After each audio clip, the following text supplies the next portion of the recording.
Whenever you're ready, Mariam. Welcome, everybody. Thank you for joining us today for our virtual seminar on Beyond Extraction, Memory in Revolt. My name is Dr. Jamila Gadar, and I am an assistant professor at the University of Amsterdam. And I'm very, very pleased to welcome you, all of you archivists, feminists, students, intellectuals, academics, Egyptians, community members, everyone to join us here as part of a classroom I am teaching, a graduate course on archival activism at the University of Amsterdam. So, and a special welcome to the students in the class.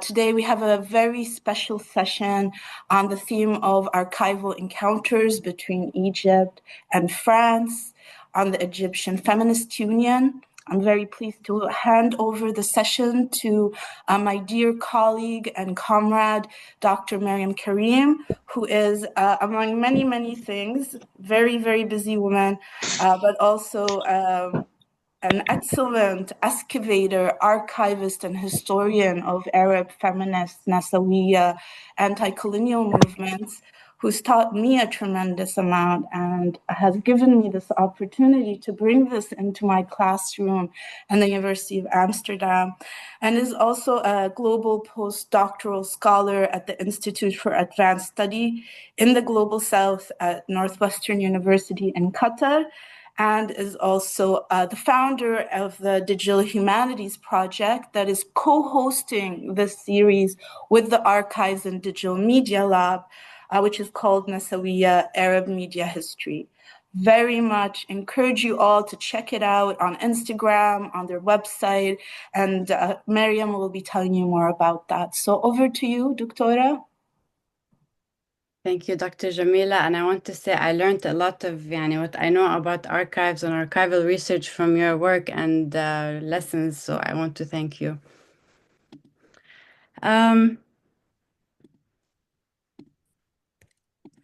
Okay. Hi, everyone. This is the fourth session of the Beyond Extraction, Memory and Revolt seminar series. So if you've joined us for the past three sessions, I want to welcome you again and thank you for joining us. And if this is your first time, again, thank you so much for taking time to be with us today. Beyond Extraction, Memory and Revolt is a free seminar, a virtual seminar series committed to confronting and dismantling the colonial and white supremacist logics that continue to structure archives, media infrastructures, and heritage institutions. Moving beyond extraction as both method and metaphor, the series insists that memory is not a resource to be mined, cataloged, or commodified, but a living terrain of struggle. It spotlights the incredible intergenerational work of students, scholars, and practitioners to preserve resistant histories and alternative knowledge in the present and the future.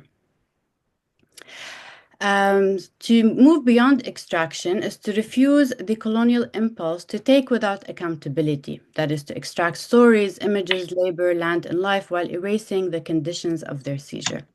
Through Memory and Revolt, we gather not simply to critique these regimes, but to strategize against them, to build collective power and advance liberatory praxis within and against the institutions, to shape historical memory, media narratives, and knowledge production. And I want to share with you a link. So if you'd like to support this work by donating to sustain accessible community-driven programming and to expand this growing network of people committed to memory as resistance, you're welcome to do so. And I will put the link in the chat shortly. Yes, here.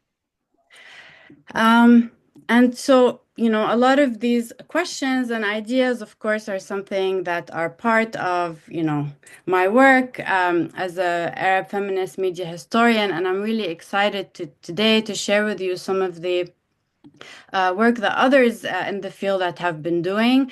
And, first, my pleasure to introduce Dr. Fátima Contreras, who's the featured speaker and who will tell us about her work researching the magazines of the Egyptian Feminist Union. And I'm also honored to have with us Mr. Victor Salama, who's the respondent of the event and who's also writing a book on the history of Arab women's magazines. I had met Victor maybe close to almost 3 years ago, and we had exchanged a lot of the stories of the histories we're writing about and the sources. And same with Fatima when we had met maybe almost a year ago, and it was really very exciting to see other people doing similar work through these decolonial feminist methodologies and to fill in the gaps within not only our sources, but also the histories and the relationships between women across different borders. And so this event comes out of that. Out of these conversations and out of this commitment to, again, expand the network and to share from our experiences and strategize to have better, more comprehensive understanding of Arab feminist history and their feminist consciousness, ideas, and media productions. So for those who got a chance to read the suggested reading for today, which was Dina Hishmet's article, Tracking Down Anti-Colonial Feminist Militants in the Archive, which traces her experience in researching the life and work of Fikriya Hosni, who was a militant activist and had a very important role in the 1919 Egyptian uprising against British colonialism. And she was also a founding member of the WEFID Women's Central Committee, which then became the Egyptian Feminist Union. And of course, there were many people involved in this, including, of course, Sada Sharawi, but also Nabawiya Musa, who I am very I'm really excited by Nabawiya Musa's work, and also Saiza Nabrawi, who Fatima will tell us a little bit about today. But the article tells a really, I think, beautiful story about kind of the creative ways that one would kind of trace this history and through the example of the personal papers of Huda Sharawi. So. I just want to give kind of a sense. If you haven't read the article, I think you would find it interesting. I want to also mention that if you saw the poster for this event, and maybe we can kind of somehow link it in the chat on the Archives Lab website. The photograph that's shown in the event poster for today is a photo that's found in the conference proceedings of the 1938 Eastern Women's Congress for the Defense of Palestine, which was an event that was hosted and took place at the headquarters of the Egyptian Feminist Union. The event included, of course, delegations from Palestine, Lebanon, Syria, and Iran. And the purpose of this gathering was to strategize against the growing Zionist invasion and British colonialism in Palestine. And it is considered as a very important event in the history of what we can say the cross-regional Arab feminist movement and consciousness. So the proceedings of this event are very rich. Of course, they include transcripts of the presentations, but also photographs. And I have an exhibit about this on the Nasawiya website. I will put for you in the chat if you are interested to learn more about it.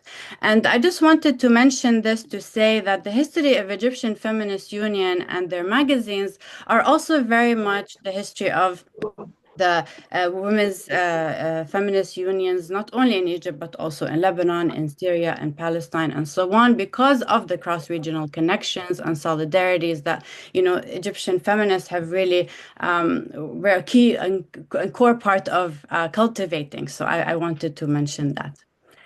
And of course, without further ado, I am again very honored to welcome Dr. Fátima Contreras, who is a lecturer in the University of Cordoba in Spain. She holds a PhD in Egyptian feminism, and she undertook research stays at CEDEJ in Cairo and Sorbonne University.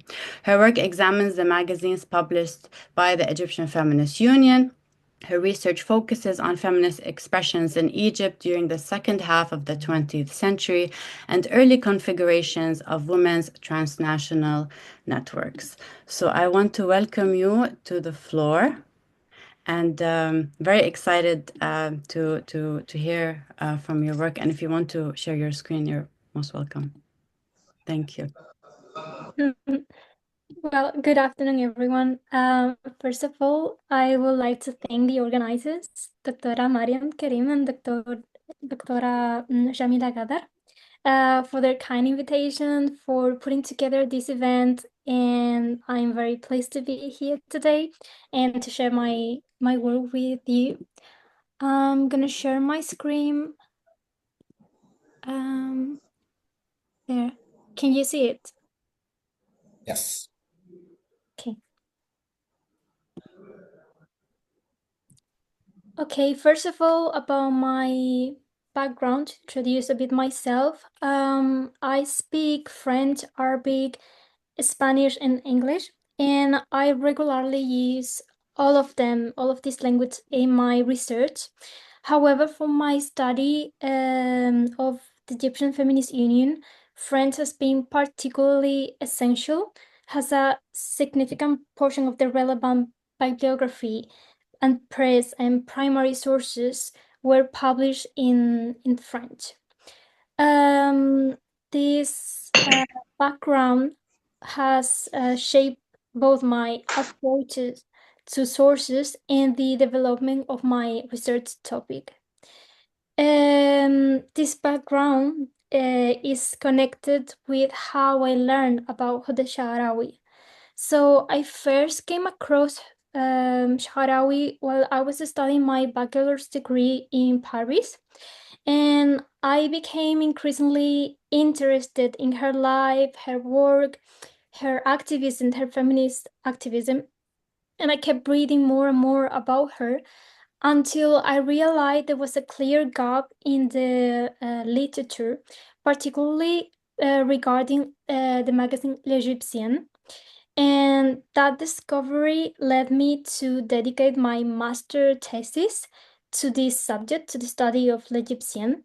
However, I felt that I hadn't, after my master thesis, I felt that I hadn't fully studied L'Egyptienne because I only found a few numbers of the magazine that I found online. And I didn't even locate Al Misriya at the time. So this is why I decided to continue developing this idea further in my PhD. And in my doctoral thesis, I decided to fully study L'Egyptienne and to fully study Al Misriya. And both magazines are part of the Egyptian Feminist Union. They were both founded by Huda Sha'arawi, and Sisa Nabarawi was the editor of L'Egyptienne, and the editor of Al Misriya was Fatma Nimet Rashid during the first months, and then it was Eva Habib Al Masri. And Al Misriya was L'Egyptienne was founded in 1925, and Al Misriya was founded in 1937, and they both stopped in 1940 because of the war. So Al Misriya was, let's say, the Arabic version of L'Egyptienne, and it was published in Egypt.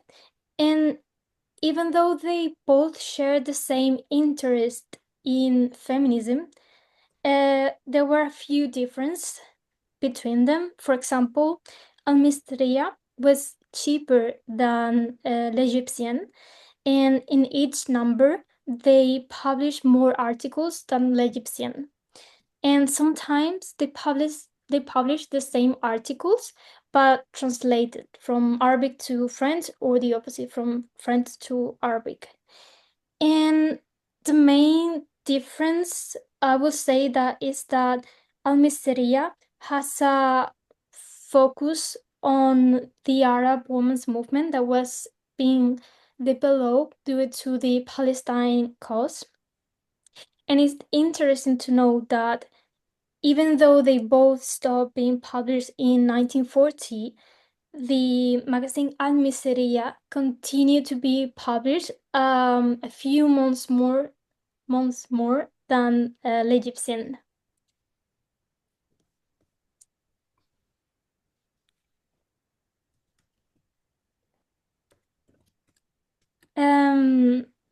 Yes, sorry, Fatima, I was just putting my so thank you so much. Already we have a clear kind of map about Egyptian Feminist Union. They produced these two different magazines, in two different languages, in Arabic and also in French. And one of the things I was really excited to learn about from you, and I hope you can share with the audience about your experience in excavating the L'Egyptienne, and this required you, of course, to go to France. So can you tell us a little bit about that experience? Yeah, so about Paris, the question, why Paris?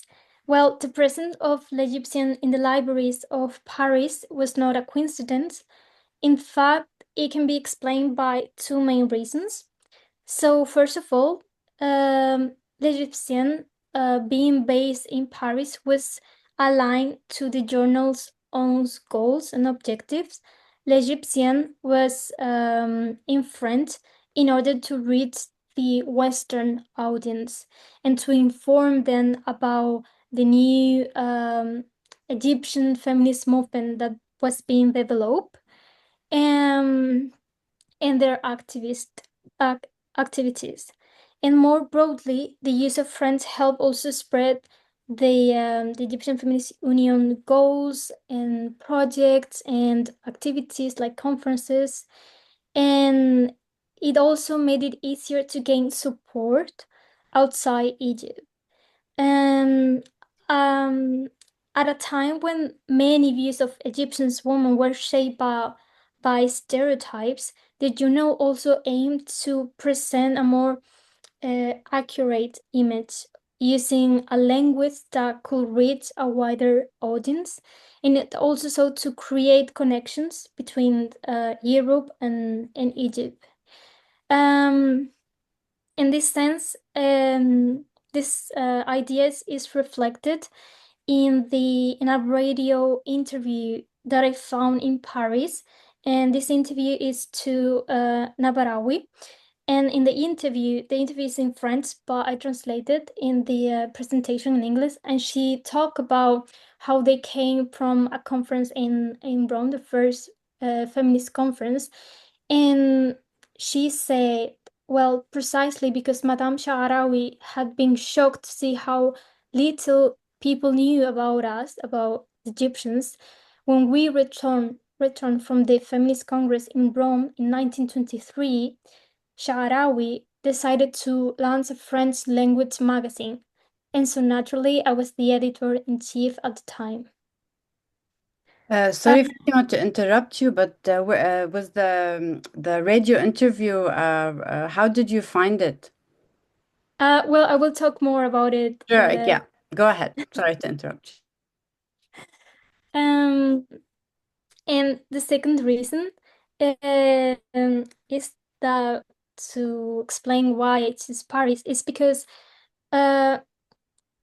before I went to Paris, I was aware that several issues of the journal was in the Bibliothèque Nationale de France, the National Library in Paris, because it was in their catalog. And I also knew that there were copies in Cairo. But at the time, due to the COVID situation, I couldn't travel to Cairo, so I decided to start my research in Paris. So,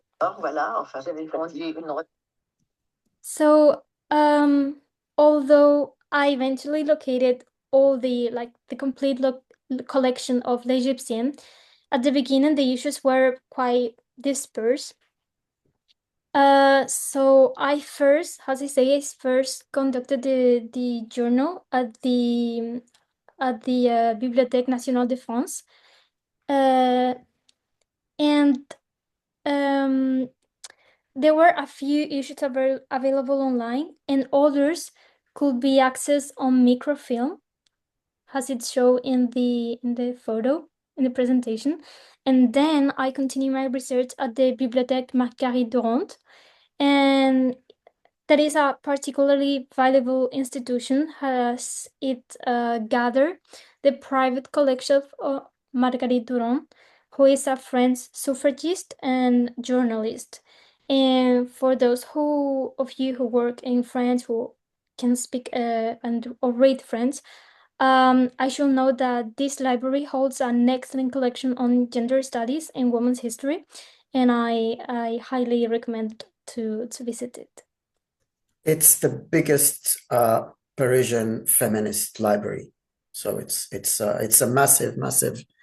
Exactly. Yeah, it's a really important public library, and it's public, so it's free. Yeah, exactly. So after that, I was able to consult the journal in print, in paper, and not microfilm, and at the Bibliothèque Historique Ville de Paris, which gave me a much clearer sense of the physical characteristic of the magazine. And in a few years afterwards, I also managed to get 2 of the magazines. So this one is the special issue of the magazine of L'Egyptienne. So with the exception of this one, the rest of all is shared the same, follow the same structure. So the cover is, as you see, the one with the title Egyptian, and they talk about their main topic, feminism, sociology, art, and as you can see in the presentation, Egyptian begins with a cover page followed by several pages of advertisement, and that I also analyzed in my PhD, and then it follows by a photo of a important figure in the feminist movement, mostly in Egypt, but also in Europe. And then there is the table of content.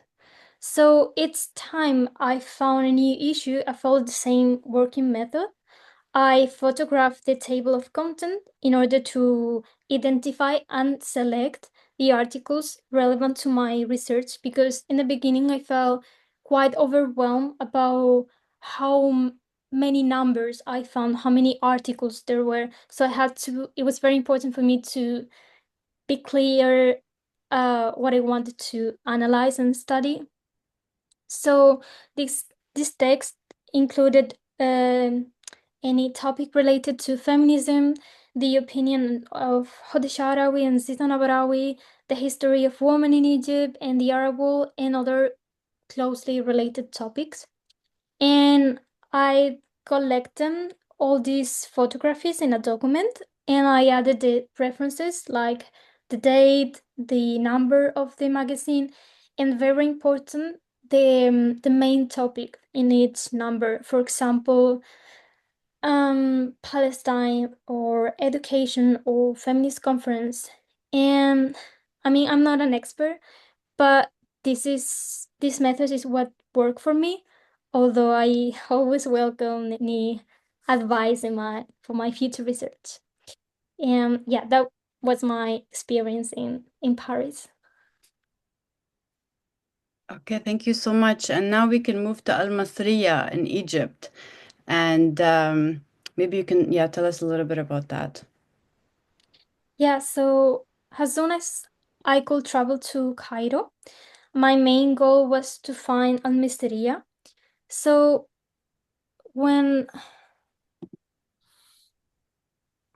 yeah, this is one of the articles from the first number of the Egyptian.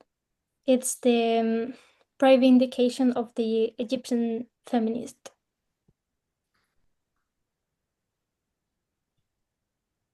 So when working with Al-Misriya, I followed the same process, similar to the one I developed for l'Egyptian. The structure of the publication was similar, although his cover was more simple, more discreet. And it typically opened with advertisement, and like this one, followed by the table of content. And as I said before, the Al-Misriya used to publish more articles in each of his number than l'Egyptian. As before, I will begin by carefully reviewing this table of content, then selecting the articles that were more close with my research. And arriving in Cairo marked also a decisive shift in my work. The first archive that I visited was the Hod Sharawi Association, where the material of Hod Sharawi was preserved. You could also,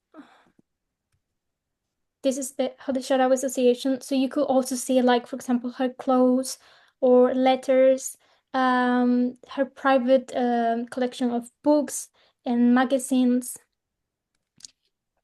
And then I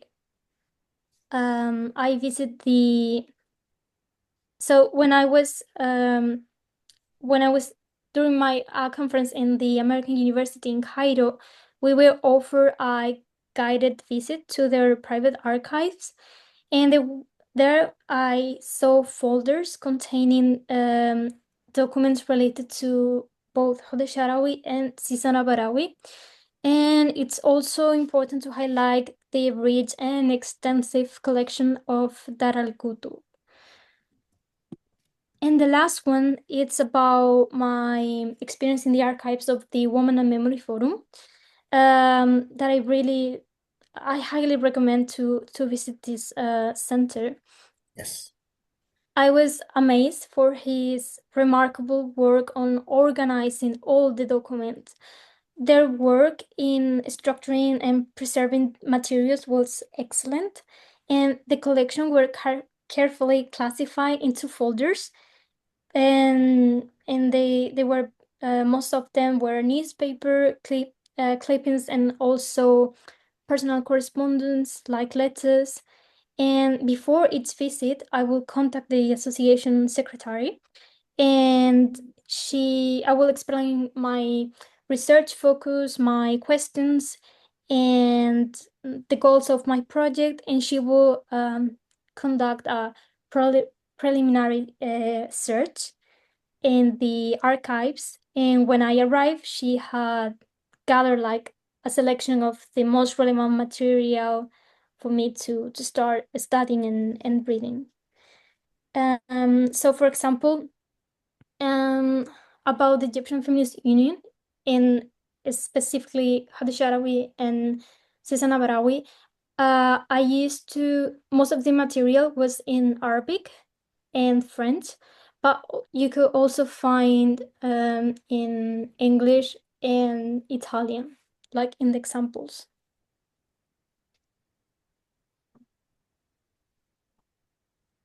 Very nice. Thank you so much. Maybe later you can give us a little sense of who Sayza Nabrawi. You mentioned she was the editor of l'Egyptian and Al-Masriya, Sayza Nabrawi. Both.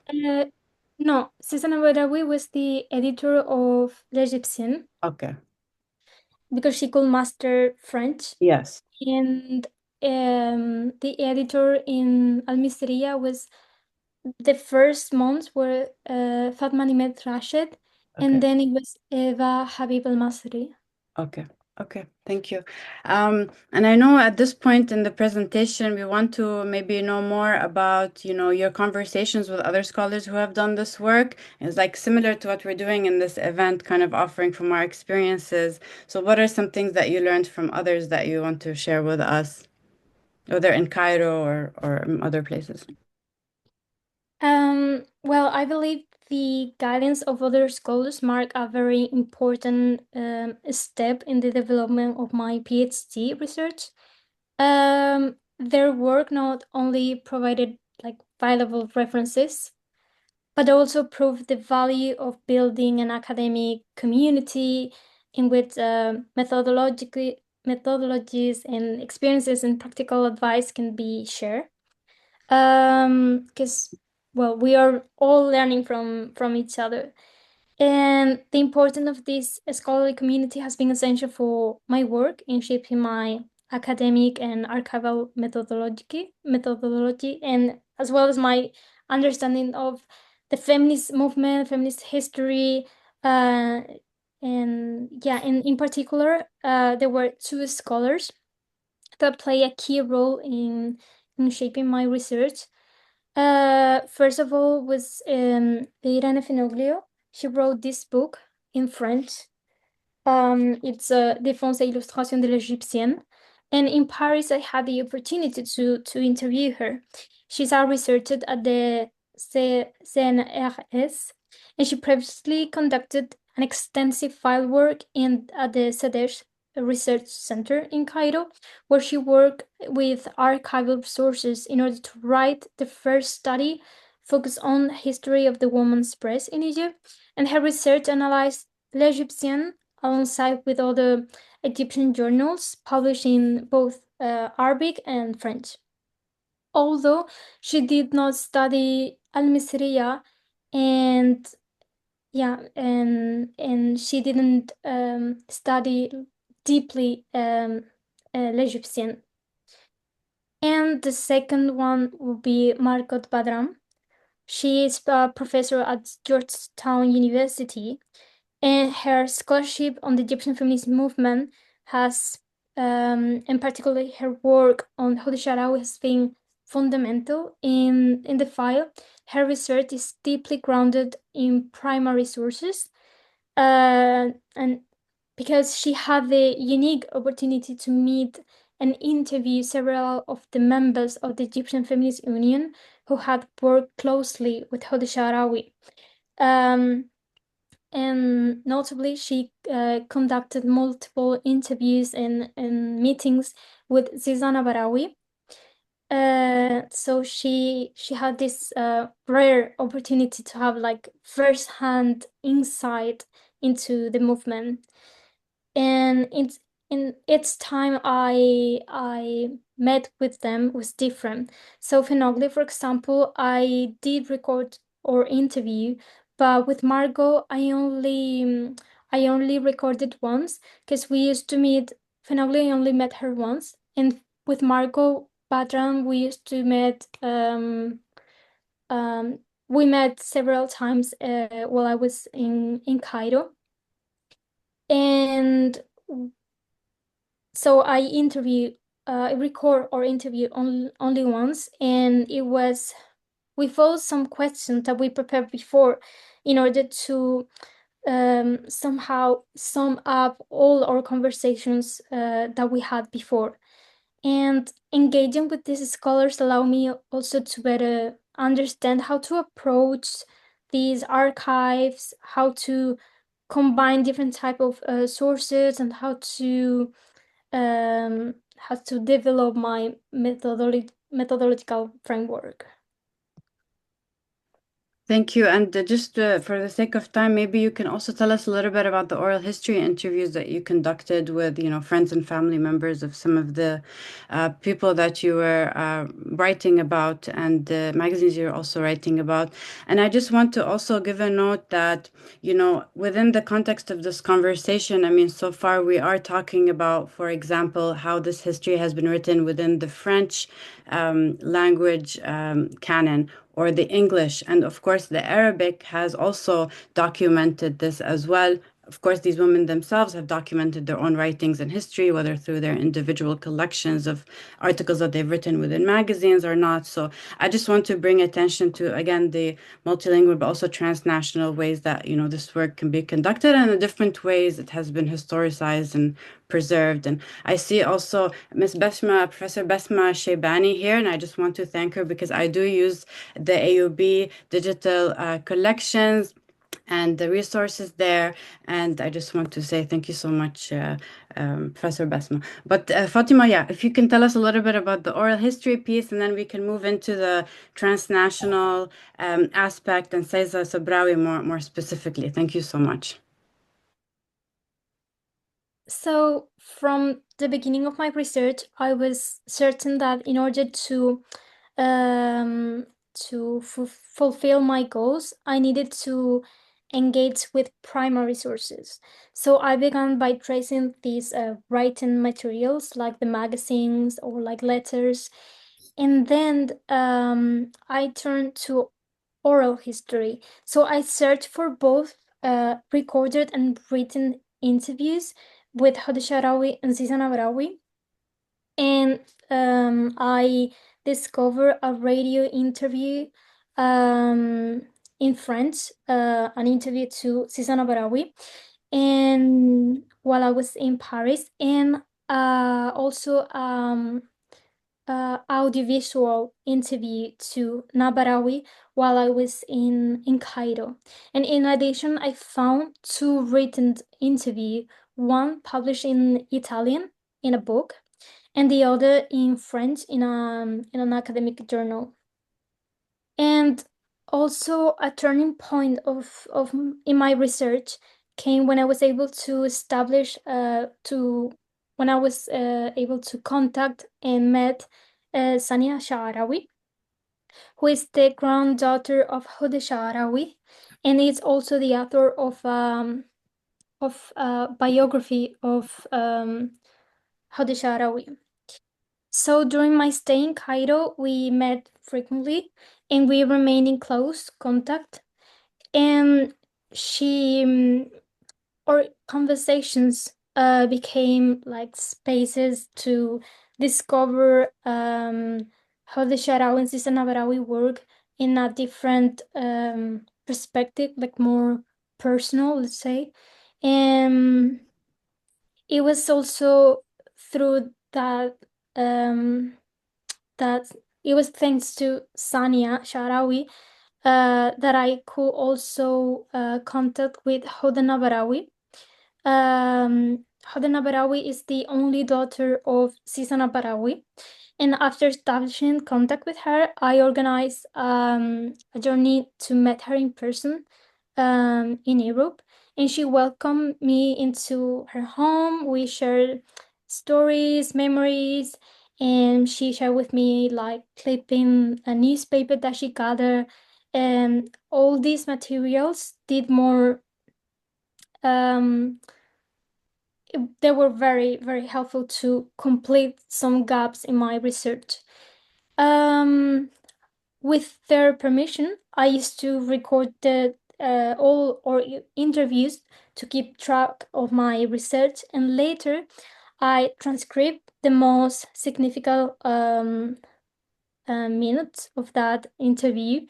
And I always have prepared like specific questions, but usually I will let the conversation flow, and I always let them space to talk deeper in any topic that they could find interesting related to my research. All these testimonies, specifically this Sani Sharawi and Hudna Barawi interviews, became part of the oral history archives, and that they were not only sources but also like traces of memory and that shape the narrative that I was writing. About the transnational connections, it's well, through my field work, both in archives and in interviews, I found documents that move across languages and borders in the countries, and this multilingual dimension became a reflection of the transnational lives and international influence of this activist that I was studying. In Cairo, for example, most of the material, as I say before, the materials I work with was written in Arabic or in European languages like French or Italian or English. Yet, beyond this context, I also began to uncover traces of a much wider circulation. So, for example, the first images in the background comes from the magazine Al-Misteria. It's published. This number was published in 1939, and in this issue, the editor Eba Habib al-Masri just to reproduce an article originally published in a Chinese newspaper, and he reported on the activism of Huda Sha'rawi in Egypt, explaining her work, presenting her to distant readership, and it's not only the recognition of her work, but also the transmission of her action, her movement, her feminist movement. The second example is related to Susanna Barawi, and in this case, the journal was published in a Russian journal, and it talks about her visit to Moscow and her presentation during a conference in Moscow. And finally, the last one, I came across a Chinese newspaper article documenting Susanna Barawi's visit to Beijing, and this fragment preserved today in digital archives, and it situates her in a broader network of international exchange. In both cases of Susanna Barawi, I used the help of two colleagues to help me translate and understand the meaning. Well, based on my readings, I have also reasons to believe that there are other international publications, for example, in Ghana. And however, these traces remain for now beyond my reach, but their absence is also part of the story, like reminding us that the transnational history is not only about connections that we can see, but also those who remain lost or forgotten. Thank you so much. I am a big fan of your work and your efforts, and I thank you so much for sharing with us today. And yeah, I really learned a lot from your presentation. I want to welcome Victor. If you have some comments, I just want to quickly introduce you. Victor Salama is a French-Egyptian researcher, author, and translator. His work focuses on 19th and 20th century Arabic press and women writers, with particular emphasis on early feminist voices. He's the author of a forthcoming research book on the pioneers of the Arab women's press, to be published at the end of 2026, and he previously taught at the Francophone branch of Sciences Po in Cairo from 2024 to 2019. So I welcome you to the floor to offer your reflections, and then we can do a round table, and maybe Fatima, you can respond to Victor, and we'll go from there. I just want to say we have maybe 15 minutes, I think, left. Well, thank you so much for welcoming me, all of you. I'm very flattered, humbled, thrilled to share these experiences. Also, thank you, Basma. I don't know if you remember me, but I spent a week about a couple of years ago in your excellent library researching archives, and for that I'm eternally grateful. So that's Basma at AUB. I obviously share the same thrill of archive hunting. It's a bit like a treasure hunt, really, and it's absolutely thrilling and can be absolutely frustrating. It resonates a lot with what I said, because we found a lot of similar material, mainly obviously the newspapers, but also the audio interview, etc. Regarding the reason why we find those archives in France and in elsewhere, it's because really the raison d'être or the main objective of the magazine right from the beginning is to be able to is to make the Egyptian voice be heard outside of Egypt and more specifically in the West. So I'm just going to give you an excerpt of a lecture that Hoda gave at the American University in 1929, where she explained, in 1925, we deemed it necessary to present to European public opinion an authentic portrait of Egyptian women, one different from that portrayed by writers who had gathered a multitude of erroneous information about the Orient. The only way to achieve this goal was to create the women's magazine published in a European language. This is what Fatima said. And in order to make it read in the West or in Europe, it had to be available. And a few years after that, in 29, Hoda kind of boasts and says, L'Egyptienne has carved out a place of honor for itself in the world's greatest libraries, such as the National Libraries of Paris and Washington, which requested it for their readers, as well as in every feminist and pacifist club.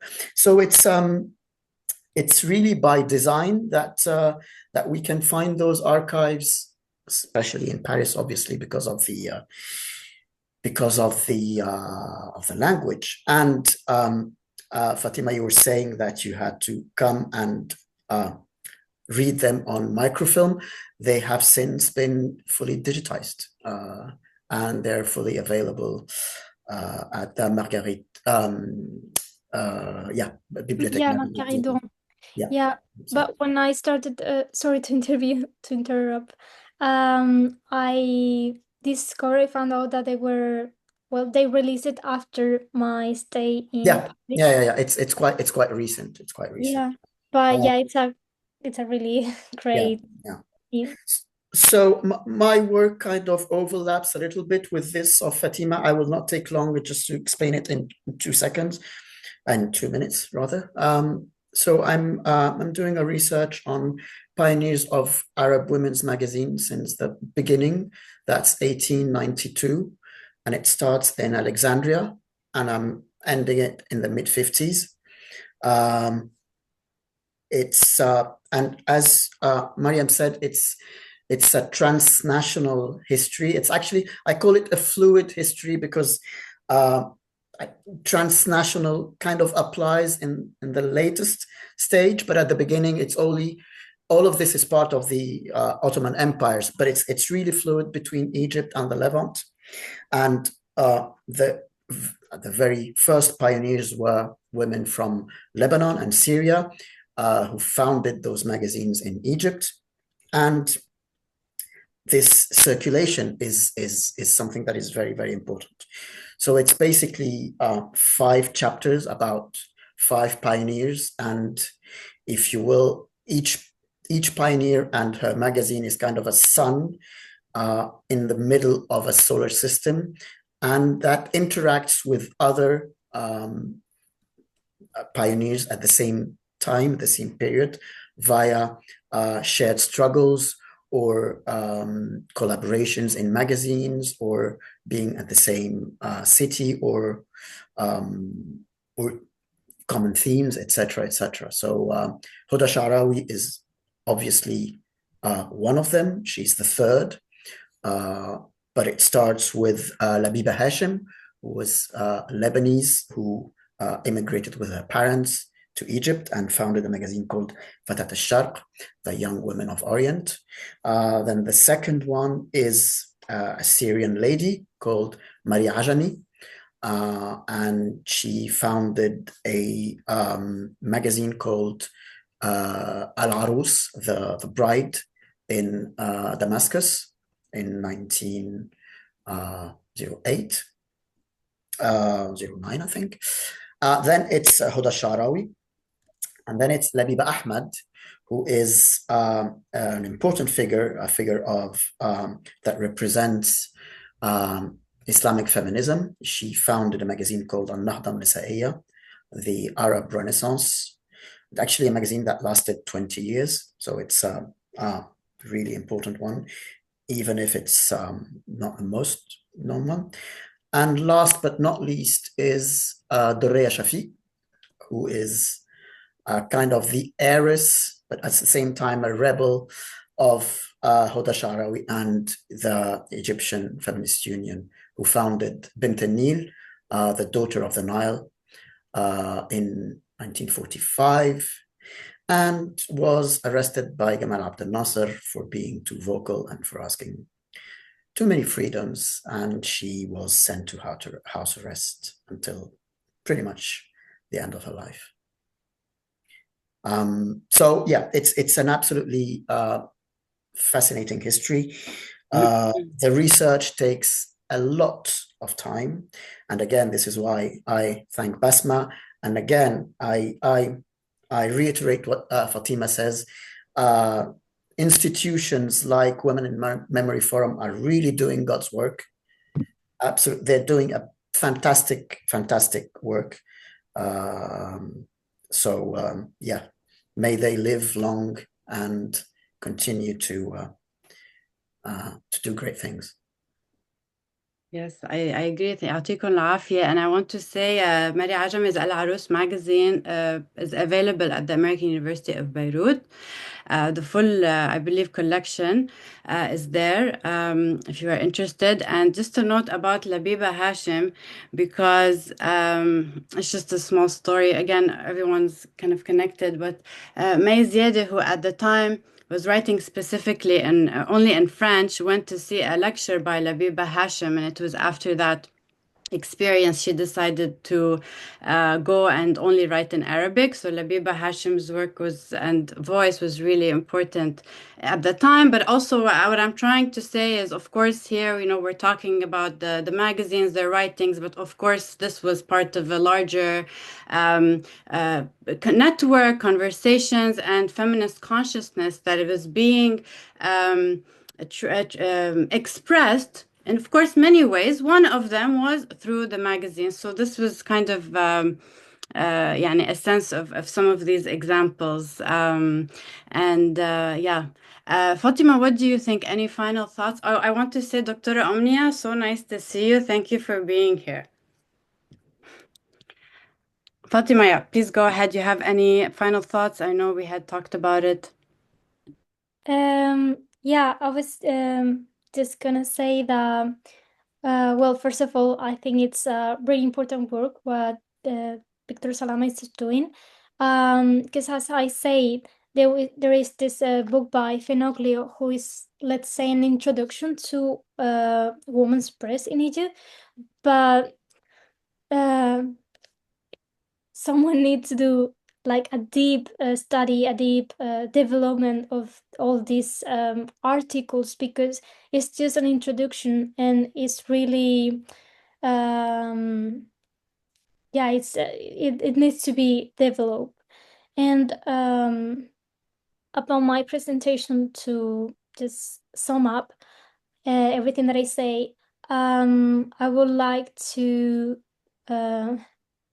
explain that, well, at the beginning, the research felt really overwhelmed. Since the material was very difficult, some of the material was difficult to access. Like I say, in Paris, in the beginning, it was the numbers of the legibus was separate in different libraries. At Miseria, I could only found it in the Huda Sha'rawi Association, but they don't have a website, they don't have an email to contact them, so I needed to go there and see by myself. Well, the experience clearly showed me that organization is essential when you're working with archival sources. And I would also like to acknowledge the invaluable support of archivists and librarians who assisted me through this process, especially in the Women and Memory Forum. And their guidance of other scholars has been also fundamental to the development of my research. And at the same time, it is important to recognize that many documents have been lost. For example, when I was talking with Sis Nabarawi's daughter, she explained to me that Nabarawi spent her last years in her house, like keeping all sort of cuttings, newspapers and letters from Holy Sharawi. And when after her death, when her daughter arrived to her house, everything had disappeared. All these many writings, records were lost, and this invites us to reflect, to think on the fragility of the history of historical memory. Nabarawi dedicated her life not only to activism, but also to documenting her experiences, preserving the history of the Egyptian feminist movement, and also the Arab women's movement. And the loss of these materials is very striking, sad. And at the same time, it highlights the importance of the work we do to collect, to preserve, to study the archives that remain. That there remains essential to ensure the history and to not let this document be forgotten in their history. Thank you all so much. I really appreciate your efforts, and I just want to say a few things before I give the floor for Dr. Jamila to close us off for today. And now some of the work that I do, of course, relies on, looking at women's magazines as sources of knowledge to better understand women's ideas and feminist consciousness as they express them within their own publications that they decided to publish themselves as a way to kind of have more control over the entire production process. And of course, this was not easy. I mean, when we're talking about, I just want to quote Rosal Youssef, who someone asked her later in her life, who she developed the magazine Rosal Youssef. Her name is Fátima Youssef. Anyway, she said in the context of Egypt, they asked her, so how was your experience producing a magazine as an Egyptian woman? And she said it was almost impossible and very hard for an Egyptian man. So imagine how hard it was for Egyptian women. What I'm trying to say is these people, when they're creating these magazines and publishing them, they were doing so in an environment in which Arabic language publication, any anti-colonial sentiment or critical sentiment within those countries and environment were severely censored and banned, and a lot of them went into were imprisoned. They paid, as Colette Khouri, Allah yarhamha, who died last week, said, they paid a heavy price when they put the nation on their shoulders. So there's of course, we owe a lot to a lot of the feminist thinking that came out of these conversations and some of these places. And of course, their contributions was not limited to women's only magazines. Rather, they were a very important part of Arab media and the Arab press as we know it, and the Arab intellectual history. And so this is kind of some of the things that we can gain from the work of Fatima and Victor, is how we can use kind of this information to draw a much deeper history, fill in the gaps, and continue these conversations. So thank you so much. And Dr. Jamila, I will leave you to close us for today. Thank you all very much. There's, in fact, a lot I could say, but I'm just going to leave it at that for today. There's already so much richness and already so much new information to people who may not be aware of this deep, proud history from the Sham to Masr to Lebanon and so on of anti-colonial Arab feminism. Today, there's always an attempt by different kinds of power brokers to present feminism and anti-imperialism as opposites, to weaponize gender as a way to divide and interfere and commit genocides and so on. And so I see that your work is so deeply significant in those ways.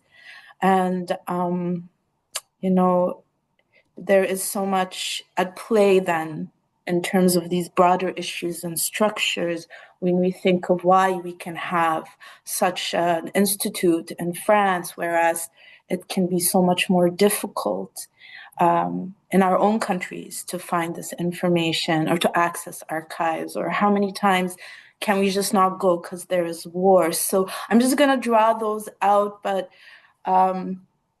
maybe we need another event just to discuss with each other, because there is really truly so much richness. So thank you again. Thank you very much for all the knowledge and experiences you shared. And thank you everyone for joining us. You all have a wonderful day.